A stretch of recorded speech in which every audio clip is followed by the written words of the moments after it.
surprise visit ewa Kabata. He doesn't know what we are going to do right now, but tugenze kumukyalirako. Mwami Kabata ono y'omu ku bantu bambi abantu kwatali mu kulaba nti nno ayinza kwali oyina kye wamukola oyina kye mwamukola lwaki oyina kye wamukola nze ffe tuli batabani be tuli batabani be ayina tetulina tetwamukola tugenda okukola oba akyali ku live ya TikTok okuba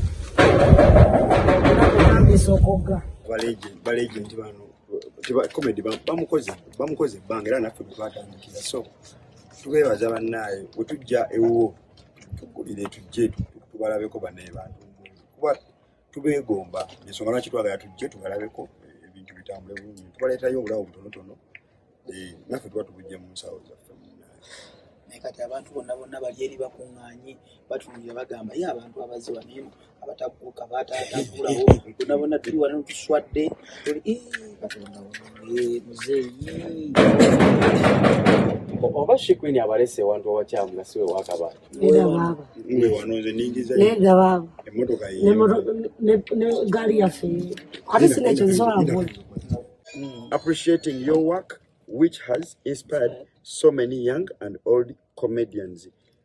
Baffe abatoba young.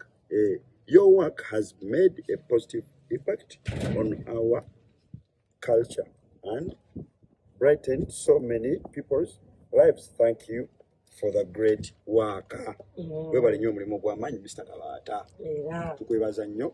Kama Katonda akubbizeewo etaaga okusiimibwa so tumusiime tetumanyi naye bwe kyomanya agenda zuukuka asange ebitafutafu ku geeti bataatye nti bamuloze naye ajja mmanya batubbe twe babiweereza katusaba aleme tuvuma bannaye kubanga sabudde ebitooke bye ebigwa